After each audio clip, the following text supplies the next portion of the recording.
വാർദ്ധക്യ പെൻഷൻ കാത്തിരിക്കുന്ന ഒരു മുത്തശ്ശിയുടെ സങ്കടമാണ് ഞാൻ ഈ കവിതയിലൂടെ ആവിഷ്കരിച്ചിരിക്കുന്നത്. എൻ്റെ ഈ കവിതയുടെ പേരാണ് മരണമണി.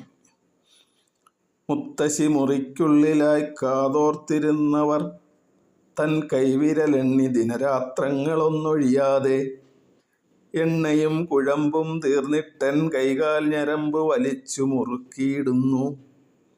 കൊച്ചുമക്കൾ തൻ ചാരത്തണഞ്ഞിട്ടവർ തൻ പലഹാരത്തിനായി ആർത്തി കൂട്ടിയിടുന്നു.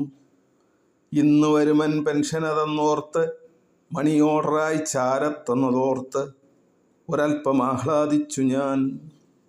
കൈവദിക്കാനുള്ള വിരൽ തട്ടി മിനുക്കിമല്ലേ, എന്നിട്ടെൻ അന്തരാത്മാവിൽ കൂട്ടിക്കിഴിച്ചു പലതുമങ്ങേ. അങ്ങകലത്തെ മണിയൊച്ച കേട്ടിട്ട് അങ്ങുണർന്നെണീറ്റ് ഏറെ പണിപ്പെട്ട് ഏന്തി വലിഞ്ഞങ്ങിറങ്ങി പുറത്തു ഞാൻ. ഒട്ടുനേരം കാത്തിരുന്നു ഉമ്മറപ്പടിയിലായി. പെൻഷൻ അതില്ലെന്നറിയിച്ചത് പോസ്റ്റുമാൻ മെല്ലെ കടന്നുപോയി. നൊമ്പരപ്പെട്ടൊരാത്മാവുമായി ഞാൻ മയങ്ങിയൊരൽപ്പം ആ കീറപ്പായയിൽ. പിന്നെ ഞാൻ കേട്ടിട്ട് ഉണരുന്നൊരു മണിയൊച്ച എൻ മരണമണിയാണെന്നറിഞ്ഞില്ല ഞാൻ.